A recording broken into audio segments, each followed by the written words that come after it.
With Reed and Tone brought back safe and sound, the charges and allegations against me were dropped, and while Reed and Tone apologized, their mother did not.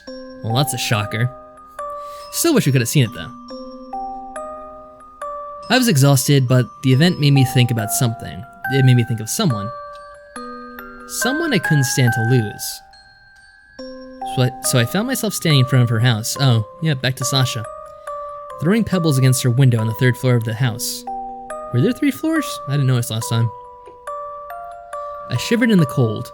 Without the sun's light, the whole town was feeling colder than usual. I'm starting to think I need to dress for winter. Winter is coming.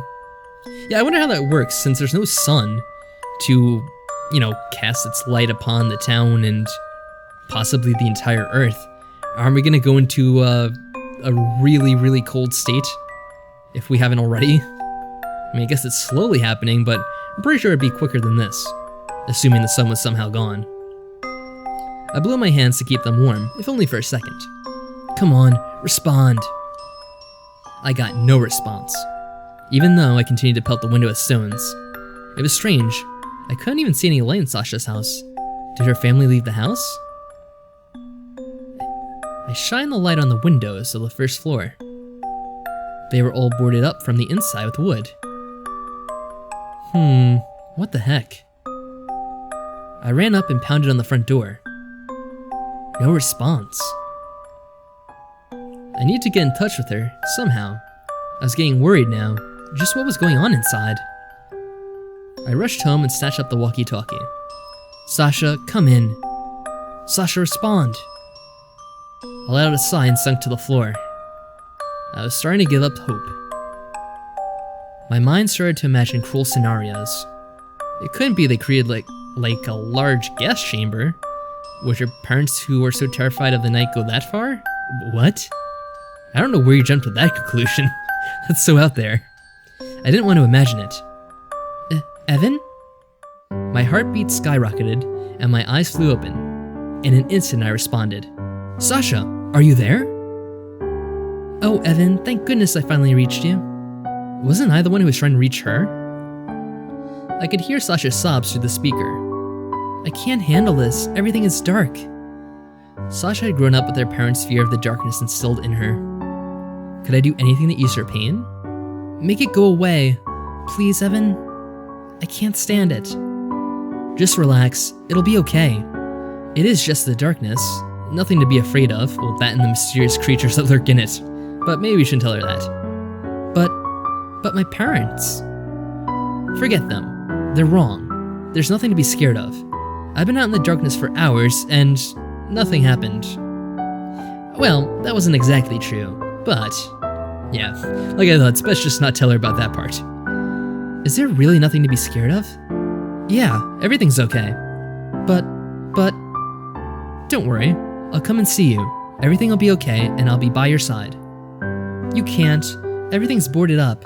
Dad says I must not leave the house no matter what, and to not turn off the lights. There's nothing to be afraid of. Just listen to my voice. I can't.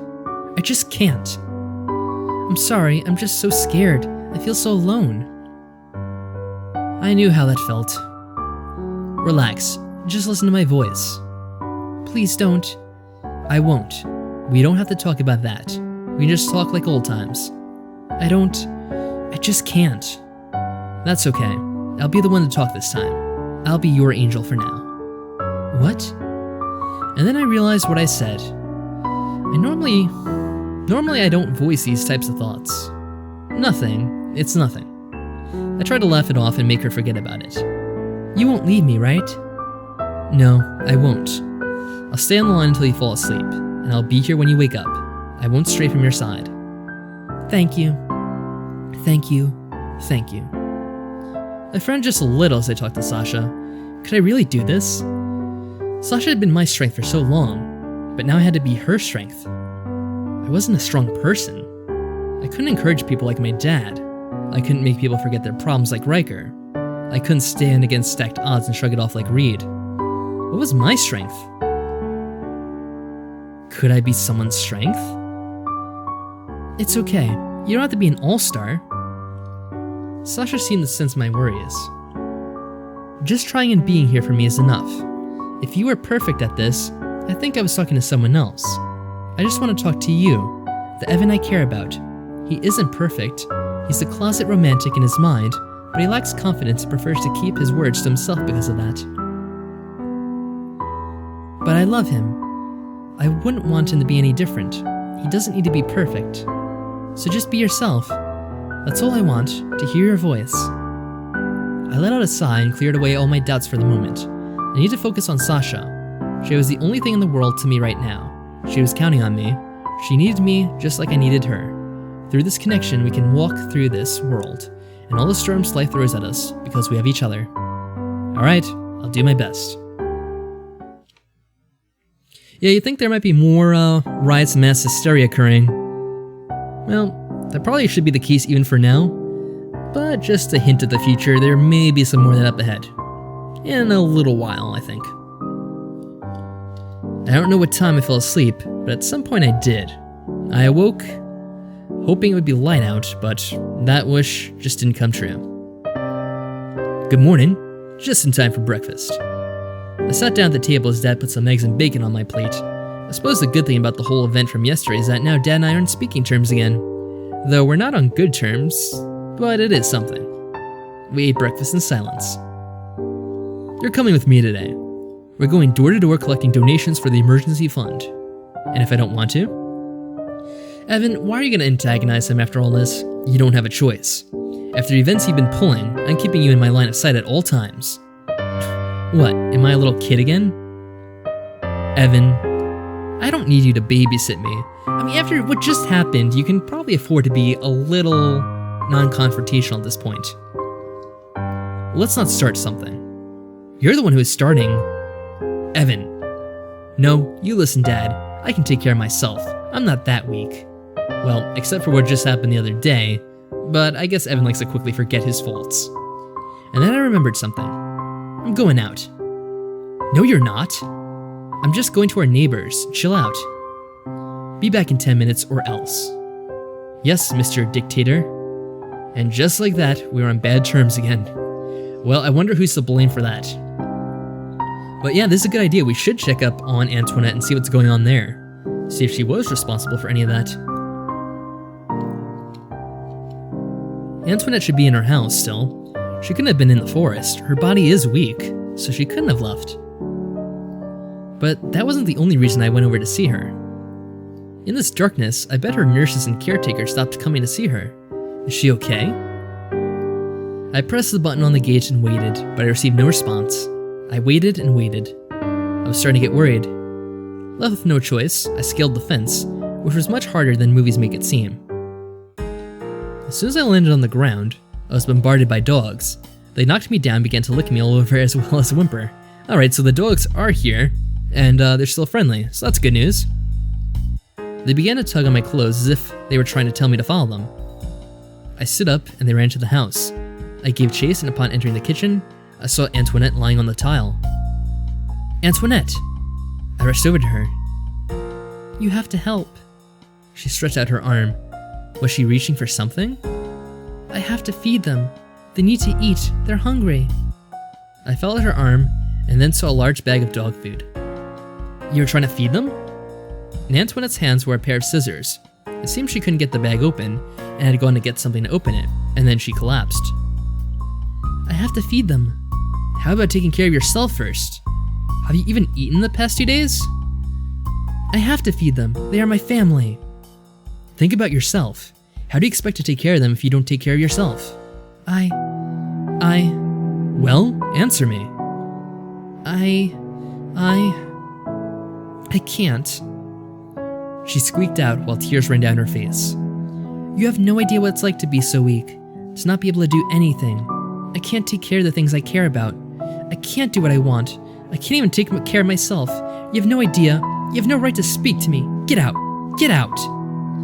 I then realized that I went too far. Well, once again, Evan, you could do with a little, compassion, maybe. Not immediately start yelling at people. I was probably still upset about my conversation with Dad, and I had to take it out on Antoinette. I'm sorry. I extended my hand to help her up. She took it with some hesitation, and I helped her stand. I'm not gonna thank you. I'm sorry. I'll help you. I took the scissors from her and cut open the dog food. There, I'll get some food ready for you. I'm not very good at cooking though, even instant stuff. You're not gonna feed them? That's your job. Antoinette smiled a little and struggled over to the dog food and pulled out a handful. I handed her a small plate to put the food on. The dogs quickly went to town on it and gobbled it down in seconds. There is more, enough for everyone. She reached inside and pulled out another handful. Eat up. The way she interacted with the dogs and with people were completely different. You could see with just a glance how much she cared about them. Stop that. It tickles. Don't look at me so much. I smiled just a little. Alright, now go and rest. I'll take care of the food. Fine. Her mob followed her out of the kitchen. They stuck to her like glue. It was inspiring, how much they cared about it, how much they cared about each other. It was like watching a feel-good type movie that just made you want to go out and do a good deed for someone. Alright, time to get to work. I needed to prepare a meal somehow. I looked through the cupboards and frowned. They had no instant stuff. This is going to be a challenge. After making tons of messes and failures, I finally produced something edible. I cleaned up the kitchen quick before going to serve my soup to my patient. She was sitting on a red couch surrounded by the dogs. Finally done? I told you I wasn't a good cook. It's okay.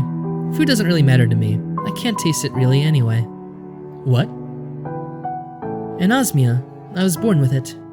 Anosmia? I lack a smell. I can't smell things. The flowers in the garden, the soup in front of me, the dogs right next to me. I can't smell those things at all. Well, it could be worse, is what I was just about to say, but in reality, I didn't know anything about it. I have no interest in food really. Without being able to smell it, it matters little. For example, did you know that most of your sense of taste is determined by the smell? So food mostly doesn't interest you? Correct, since I can only taste the four main components. People talk about smell sometimes, like it's not that important of a sense, but there's so much that changes. Antoinette stared down at the soup with a glazed look. It's good, she said after trying a spoonful. Really? I don't know, I'm sorry, but I don't really taste anything. She was so helpless, and the nurses wouldn't be coming during this darkness. Antoinette, you shouldn't stay here. Huh? She stopped and looked up at me. What do you mean? I think you should stay with my dad and me. But what about them? They'll be fine. Dogs can take care of themselves. Or you can even come over and visit them each day. Your nurses aren't going to come anymore, not in this darkness, so you need to... She pounded her fists against the tray in front of her. So you're saying I can't take care of myself? That I'm some kind of invalid? That needs help all the time? You need help is all. She threw the bowl to the ground. I don't need your pity. I don't need your help. I can take care of myself. I don't need you. Antoinette, I'm just trying. Get out. Get out. Go away. Leave me alone. I'll be fine on my own. Get out. The dogs instantly started growling at me and approaching me. Get out. I gulped. I had no choice but to leave or become dog chow. Fine. I was only concerned over you. I don't need your pity. I don't need you. I don't... Have a nice life then, by yourself, alone, in this darkness. I was pissed. I was trying to help her, and then she was attacking me. Screw her. I'm done. Wow. Evan loses his patience rather easily in this game, several times. Oh well. I guess he'll never learn. Dad was waiting for me as soon as I left Antoinette's. I was given no chance to escape. As Dad and I went around door to door collecting a little amount of food, water, flashlights, and batteries, I noticed something. People weren't in panic mode like they were when the darkness first happened. We were standing strong like the mayor said. We were trying to adjust to the situation. Plans were transported but to artificial light, and food and water were being stored up. We might actually make it through this. That's a pretty big assumption. You're assuming that the darkness ever goes away. There's really no way to tell for sure. Feeling in control of the situation gave us hope. It gave us a reason to keep trying. It gave us a reason to keep on living. Dad rang the doorbell of the house next to us, when I stood next to him. Hello, Mr. Kogan. Evan, can I help you? She seemed really tired. Had she not been sleeping at all? Sierra, is your mom home? No, I haven't seen her since this all started. She hasn't come home? Yeah, she left for work and she hasn't returned. Dad put a finger to his chin. He was deep in thought. Yeah, it seems like no one can come back from outside of town. That's also quite odd. Okay, thank you. Sorry to bother you. Something was up. Don't worry, I'm sure she'll be back soon. Sierra nodded and closed the door. I wondered if she really believed me. I turned to Dad after we'd walked away from Sierra's house. What are you thinking about, Dad? Something bothers me. It seemed Dad wasn't going to tell me the answer. But that was okay. I could figure it out on my own. Something was strange about Sierra's mom not returning home yet. With a car's headlights, it wasn't hard to follow a road, even in this darkness. So why hadn't she returned home yet? Never mind, let's continue. Dad started walking up to the front door of the next house. I, however, had no intention of following, and with his back turned, I made a dash down the street. You just know you're gonna catch it later, Evan. What's the point of this?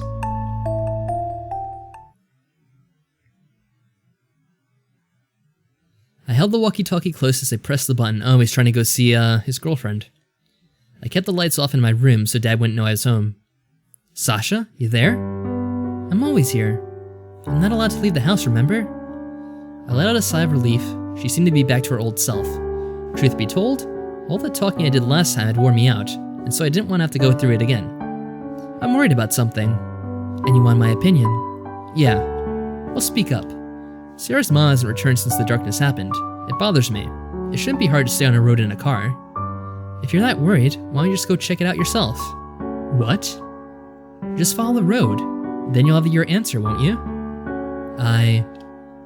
Oh, are you scared? I'm not. Then do it. You won't be able to relieve your worries unless you do it. She was right, on both counts. After what happened last time, I really didn't want to leave the area, but I was worried about Sierra's mom, for Sierra's sake. I don't know, leaving town sounds like it might be dangerous, considering no one's returned from outside of town. I will. I wish you luck in your endeavor. For some reason, I felt like something was off. Something was wrong in the way she was talking. I was never good at reading people, but it just felt off. Does she know something that we don't about traveling outside of town? Is something wrong? With me? Yeah. Of course not. I'm perfectly fine. I'm fine, really. I didn't believe it. Even though she sounded cheerful, her pauses, they were just too suspicious. You can talk to me. Can I really? She sounded confused and worried. Was the subject that bad that we couldn't talk about it? Can I really trust you? What? Why wouldn't you be able to trust me? I'm your boyfriend. You should trust me. I don't know anymore. What was she saying? That she couldn't trust me? Why? What happened? Sasha, talk to me. Evan, I don't know. I just don't know anything anymore. Everyone acts so strange. You're the only one who stayed the same, but that worries me. And everyone keeps saying not to trust you. Who's everyone? What? Who's everyone? Your parents? Sasha, what's going on? I don't know. I just don't know anything anymore. And then came the words I didn't want to hear. I think we should break up. I dropped the walkie-talkie. What? Good joke, but it is a little cruel. Yeah, this is a hell of a time to drop that. After a long pause, Sasha responded. It isn't a joke. Why then? Weren't we in Lover's Land just yesterday? Why are you doing this? Tell me. I'm not gonna let it end this way. Whatever it is, we can fix it. If your parents are pressuring you into this, I can talk to them. Just give them the walkie-talkie. Evan. What's wrong? If it's something I did, I'm sorry. I'll apologize over and over again. Or if it's some quality that you don't like about me, I'll change. I'll change to whatever you want me to be. Don't leave me. I need you. You're my strength. Evan. Please, Sasha. Why are you doing this? I didn't get an answer. She just left my heart in pieces without telling me why. Wow. It's harsh, man. It's harsh.